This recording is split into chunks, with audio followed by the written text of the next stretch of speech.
BBC Nepali सेवाको बिहानी पखबाट विष्णु पोखरेलको नमस्कार। आज कार्यक्रममा स्थानीय तह चुनावका लागि 170 वडामा दलित महिला सदस्यको उम्मेदवारी नपरेपछि ती स्थानमा उक्त पद रिक्त रहने, ऐन कानून संशोधन भएको छैन, त्यसो भए हुनाले त्यो पद त अहिले रिक्त नै रहने भयो। मत बदर हुने दर कम गर्न के गर्नुपर्छ? राजनीतिक दलहरू नै बढी सचेत हुनुपर्छ। निर्वाचन आयोगका एकजना पूर्व सचिव र अन्तर्राष्ट्रिय प्रसंगमा गर्भपतनको अधिकारलाई खुम्च्याउने देखिएको एउटा चुहिएको दस्तावेज वास्तविक भएको अमेरिकी सर्वोच्च अदालतको स्वीकारोक्ति। तर सुरुमा आजका प्रमुख विश्व समाचार। विनिता दाहालबाट समाचार सुन्नुहोस्। युक्रेनको लभिभ शहरमा थुप्रै संख्यामा क्षेप्यास्त्र हमलाहरू भएका छन्। देशको पश्चिमी भागमा एक साताभन्दा बढ़ी समयमा यी हमला भएका हुन्। लभिभमा रहेका बीबीसीका जो इनमन भन्छन्, The mayor of Lviv said part of the city had been left without power. शहरका मेयरले केही भागमा बिजुली नभएको बताएका छन्, जबकि क्षेत्रीय गभर्नरले भने क्षति पुगेका 3वटा विद्युतीय सब स्टेशनहरूमा मर्मतको काम जारी रहेको बताएका छन्। यसैबीच युक्रेनको रेल सेवाले सामाजिक सञ्जालमा सूचना राख्दै विद्युतमा पुगेको बाधाका कारण सेवामा अवरोध आउन सक्ने जनाएको छ। बीबीसीका जो इनमनको भनाई।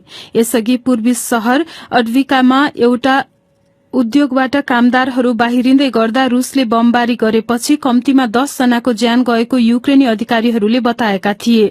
डोनेट्स्कका गभर्नरले रूसी सेनाले उक्त क्षेत्रलाई निशानामा पारिरहेको थाहा भएको बताएका छन्।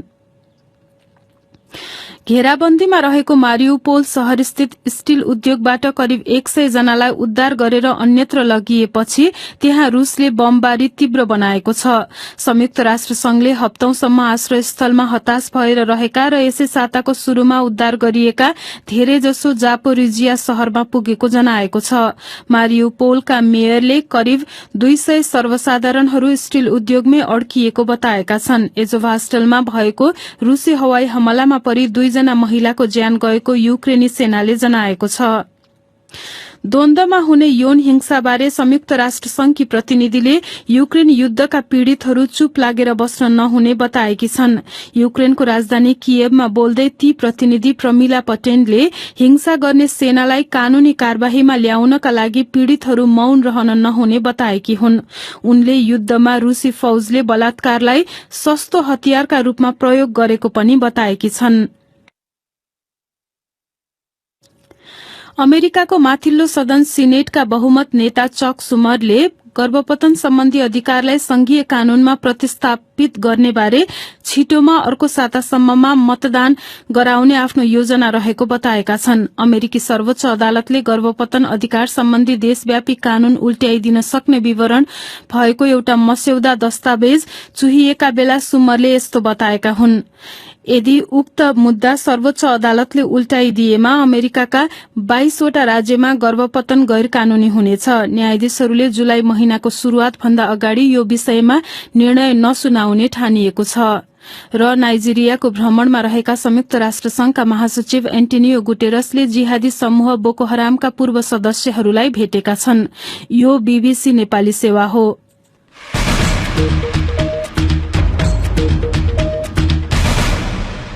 बिहानी पहमा पुनः स्वागत छ। स्थानीय तह निर्वाचनका लागि 170 वडामा दलित महिला सदस्यको उम्मेदवारी नपरेपछि अब ती ठाउँमा उक्त पद रिक्त रहने अवस्था आएको निर्वाचन आयोगले जनाएको छ। त्यस्ता स्थानमा अन्य महिला सहभागी हुन पाउने व्यवस्था गर्न कानून संशोधनको आवश्यकता हुने आयोगको भनाइ छ। तर एकजना अधिकार कर्मी त्यस्ता अन्य विकल्प खोज्दा दलित महिलाको अवसर अझ खुम्चिन सक्ने बताउँछिन्। प्रदीप बस्यालको रिपोर्ट। सबै 6743 वडाका लागि दलित महिला सदस्यको स्थान कानूनले सुरक्षित गरेको छ। तैपनि अघिल्लो स्थानीय तह चुनावमा समेत 176 ठाउँमा उक्त पद रिक्त भएको थियो।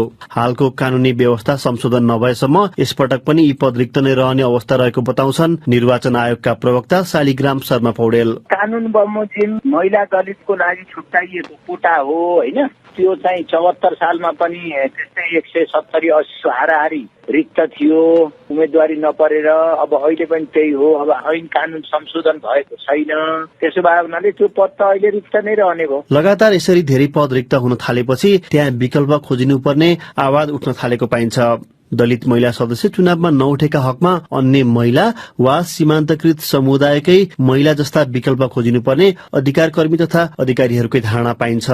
तर त्यस्तो हकमा हुने चुनौतीबारे एकजना दलित अधिकार कर्मी गौरा नेपाली भन्छन्। दलित महिला नभए सीमान्तकृत महिला भने दलित महिला आउँदैन कि सीमान्तकृत महिलाको नाममा अरू आउँछन्। त्यो भएपछि अझै घट्ने सम्भावना धेरै हुन्छ। निर्वाचन आयोगले भने त्यसलाई कसरी लैजाने भन्ने कुरा आफूमा नभई विधायकहरूको हातमा रहेको जनाएको छ। पुनः आयोगका प्रवक्ता शालिग्राम शर्मा पौडेल ऐन संशोधन भएर आएर अर्को कुनै वैकल्पिक व्यवस्था अब त्यसमा दलित महिला उपलब्ध नहुँदाखेरि अरू महिला पनि प्रतिस्पर्धा गर्न सक्ने लगायतका कुराहरू आउनु पर्यो। अब यस्तो रिक्त हुन थालेपछि भन्ने आयोगको धारणा हो। तर अब ऐन संशोधन भएर आएको छैन। ऐन संशोधन गर्ने काम निर्वाचन आयोगको होइन।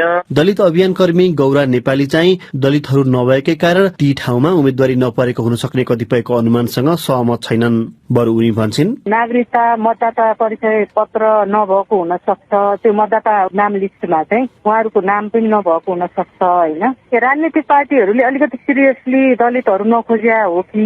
किनभने दलित भनेको त हरेक गाउँमा चाहिँ दलितहरू त हुन्छ नि त। कानूनी सुनिश्चितता नभएका राज्यका निकायमा दलित र अझ त्यसमा पनि महिला दलित प्रतिनिधित्व निकै न्यून वा शून्य प्राय भएकोले उनीहरूको मूल प्रभावीकरणको काम निकै महत्वपूर्ण हुने जानकारहरूको मत पाइन्छ। प्रदीप बस्याल, बीबीसी काठमाडौँ। अर्को विषय, पछिल्ला चुनावमा मतबदर हुने क्रम बढ्दो क्रममा पाइएको भए पनि आसन्न स्थानीय तह चुनावका लागि निर्वाचन आयोगले घर दैलोमा पुगेर मतदाता सचेतनाको काम गरेन। एकातर्फ कम मतान्तरले उम्मेद्वारहरू विजयी हुने र अर्कोतर्फ उच्च संख्यामा मतबदर हुने हुँदा योग्य व्यक्ति पदमा पुग्नबाट वञ्चित हुने कतिपय विज्ञहरू बताउँछन्।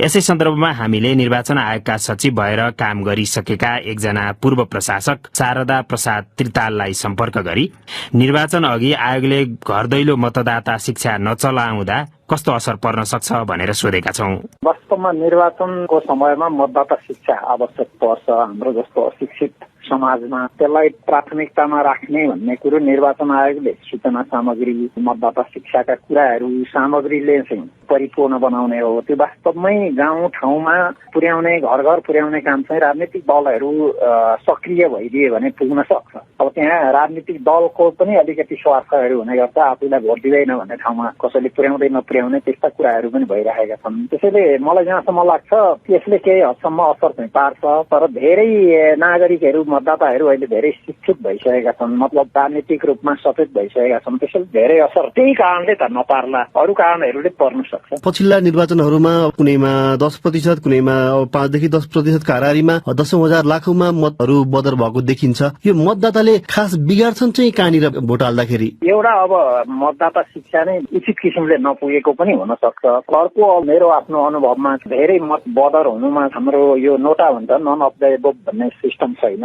माथि भएका चाहिँ उम्मेद्वार मध्ये कसैलाई भोट हाल्दिन भन्ने खालको हुने हो भने संख्या चाहिँ असाध्यै घटेर जान्छ बदर हुनेको संख्या। कसैलाई पनि मन परेको छैन भने मान्छेले भोट हाल्न पनि नजान पनि चाहँदैन। गएर पनि अनि गलत तरिकाले हालेर कसैलाई पनि नहुने खालको काउन्ट नहुने खालको गरिदिने मान्छेहरू पनि छन्। त्यो चाहिँ अवस्था अहिले झन् बढ्न सक्छ मेरो विचारमा। किनभने यी विभिन्न तरिकाले केन्द्रबाट चाहिँ लागिएको गठबन्धन छ, त्यसले गर्दाखेरि विवादहरू आइरहेको छ। त्यतिखेर मन परेको मान्छे अथवा मन परेको पार्टीलाई भोट हाल्न नपाउने अवस्थामा त्यहाँ पनि बदर मत गरिदिन सक्ने सम्भावना धेरै देखेको छु मैले। त्यो एउटा कारण भयो अनि अरू कारण पनि त होला नि? अब गल्तीले नै अब हुन सक्छन्। जस्तो एउटा कारण त के हो भने अब जनता चाहिँ त्यो चुनावसँग खासै चासो नराख्ने, आफ्नो दैनिक केही काममा जानुपर्ने अनि चुनावका लागि गएर लाइन बस्नुपर्ने, त्यो समय बेकार खेर फालेर हामीलाई के हुन्छ जोसुकै आए पनि के मतलब छ र भन्ने खालको एउटा जनसमूह अझै पनि बाँकी छ। त्यसैले गर्दाखेरि त्यो जनसमूह जाँदैन, कम भोट हुन्छ अथवा गइहाल्यो जबरजस्ती लगियो भनेदेखि त्यसले चाहिँ उसलाई पहिले मतदाता शिक्षा प्राप्त भएको हुँदैन, जता पाए त्यतै हामी धेरै हिँड्न सक्छ। मतपत्रको आकार अनि अब यसमा हुने धेरै लहरहरूले पनि दुविधामा पार्ने कुराहरू आउने गर्छ। यसलाई जोडेर कतिपयले अब यो अन्तिम नामावली प्रकाशन गरेर छाप्दा पनि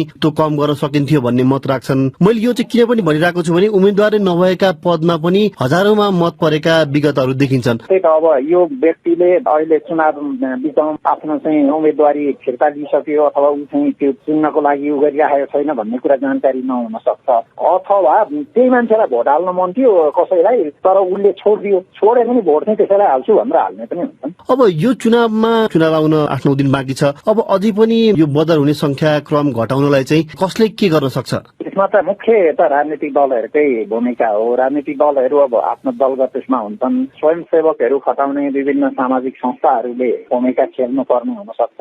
खास गरी मिडियाहरूले चाहिँ राम्रा चुनाव केन्द्रित कार्यक्रमहरू गरिदिनुपर्छ। हुन त अब हाम्रा मिडिया कति चाहिँ दलगत आस्थाका आधारमा बाँडिएका पनि छन्, दलहरूले चलाएका मिडिया पनि छन्। तै पनि सबभन्दा ठुलो रोल भनेको मिडियाको हो यस्तो बेलामा, जुन चाहिँ हरेक व्यक्तिको साथमा छ। अहिले मोबाइल अधिकांशको हातमा छ, रेडियोहरू पनि अझै प्रयोग गर्छन्। त्यस्तो ठाउँमा पुग्ने खालका सूचनाहरू व्यापक रूपमा मिडियाले चाहिँ अगाडि ल्याउनुपर्छ। अब यो सचेतना कार्यक्रम पनि चुनाव आउन थालेपछि मात्र गर्ने गरिन्छ, यो चाहिँ वर्षभरि नियमित प्रक्रियाको रूपमा हुनुपर्छ भन्ने कुराहरू पनि सुनिन्छ। र अर्कोतर्फ विद्युतीय मतदान भयो भने त्यसले पनि के कम पार्न सक्छ भन्ने कुराहरू पनि सुनिन्छ नि। हो, त्यो त अब स्वाभाविक हो, तर अब हाम्रो जस्तो ठाउँमा वर्षैभरि मतदाता शिक्षा दिन सक्ने सम्भावना चाहिँ हुँदैन। अब निर्वाचन शिक्षा चाहिँ विभिन्न किसिमले दिइराखिएको नै हुन्छ, जस्तो शिक्षकहरूलाई विद्यार्थीहरूलाई त्यो खालको शिक्षा दिने, सामाजिक शिक्षा शिक्षकहरूलाई चाहिँ निर्वाचन आयोगले ट्रेनिङहरू दिएको छ। विद्यालयहरूमा त्यो विषयमा निर्वाचनको बारेमा व्यापक रूपमा चाहिँ पढाइ हुन थालिसकेको छ।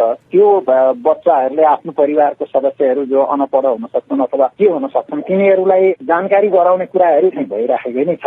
नभएको होइन, निर्वाचन आयोगले धेरै ठुलो चाहिँ प्रयास गरेको छ विभिन्न सहायता संस्थाहरूको सहयोगमा। तर त्यति भएर पनि वास्तवमै जनतामा रुचि नहुनेको संख्या पनि प्रशस्त छ। निर्वाचनप्रति रुचि नहुनेको, तिनीहरूलाई आफ्नो अधिकार प्रयोग गर्नलाई चाहिँ उनीहरूलाई जगाउने काम चाहिँ फेरि राजनीतिक दलको हो। राजनीतिक दलहरूप्रति जतिसुकै मान्छेले गाली गरे पनि फेरि विश्वास चाहिँ राजनीतिक दलकै कार्यकर्ता अथवा त्यसका प्रतिनिधिहरूलाई नै गर्छन् जनताले। त्यसैले राजनीतिक दलहरू नै बढी सचेत हुनुपर्छ। अन्तिममा शारदाजी, पछिल्ला चुनावहरूमा चाहिँ जुन यो बदर हुने संख्या घट्नुपर्ने हुनुपर्ने थियो, तर त्यो बढिरहेको देखिनुले चाहिँ के संकेत गर्छ? एउटा मान्छेमा धेरै उत्साह नभएको हुन सक्छ, राजनीतिक दलहरूप्रति असाध्यै घृणा भएर पनि त्यो खालको हुन सक्छ। अर्को मन परेको क्यान्डिडेट नभएको हुनाले मैले मन परेको मान्छे छैन, बेकार किन भोट दिन जाने भन्ने खालको। अर्को चाहिँ के छ भने हामीले अधिकारको रूपमा निर्वाचन मतदानलाई चाहिँ प्रस्ट्याउन सकेका छैनौँ अहिलेसम्म। कुन पार्टीलाई भोट दिने, कुन उम्मेद्वारलाई भोट दिने, मैले भोट दिने हो, दिने मात्रै के मतदान मात्रै भन्ने भयो क्या। मेरो अधिकारको प्रयोग हो, मेरो प्रतिनिधि मैले छान्दैछु भन्ने खालको सोचको विकास चाहिँ भएको छैन। मुख्यतः पार्टीहरूका केन्द्रीय अधिवेशनमा पनि धेरै मतहरू बदर हुन्छन् भनेपछि त्यो चाहिँ मन नपरेको मान्छेलाई नदिन अथवा चाहिँ बदर गरिदिने भनेर इन्टेन्सनली त्यस्तो गरेको पनि हुन सक्ने सम्भावना धेरै। निर्वाचन आयोगका एकजना पूर्व सचिव शारदा प्रसाद त्रिताल प्रदीप बस्यालसँग कुरा गर्दै। बिहानी पहमा एउटा अन्तर्राष्ट्रिय प्रसंग। लाखौं अमेरिकी महिलाहरूले गर्भपतनको कानूनी अधिकार गुमाउन सक्ने देखाउने एउटा चुहिएको दस्तावेज वास्तविक भएको त्यहाँको सर्वोच्च अदालतका प्रधान न्यायाधीशले पुष्टि गरेका छन्। तर उनले उक्त कारणबाट अदालतको अन्तिम निर्णयलाई प्रतिनिधित्व नगर्ने बताएका छन्। बीबीसी विवरणमा आधारित रिपोर्ट सुनौ विनिता दाहालबाट। पहिलो मस्यौदा भनिएको उक्त चुहिएको कागजातले अदालतका बहुमत सदस्यको धारणा प्रतिबिम्बित गरेको ठानिएको छ। उक्त मस्यौदा अन्तिम फैसला होइन र त्यसमा धारणाहरू परिवर्तन हुन सक्छन्। तर यदि रो विरूद्ध वेड नामको उक्त मुद्दाको निर्णय उल्टिए त्यसले अमेरिकाका करिब आधा राज्यहरूमा गर्भपतनमाथि रोक लगाउन सक्छ। एउटा विज्ञप्तिमा प्रधान न्यायाधीश जोन रोबर्ट्सले मस्यौदा चुहिएको विषयलाई गम्भीर उल्लंघन भन्दै त्यसबारे अनुसन्धान गर्न सर्वोच्च अदालतको मार्शललाई भनेका छन्। उक्त मस्यौदा अमेरिकी वेबसाइट पोलिटिकोले पहिलो पटक प्रकाशित गरेको थियो। प्रधान न्यायाधीशले कुनै पनि तरिकाबाट अदालतको कार्यवाही प्रभावित नहुने पनि बताएका छन्।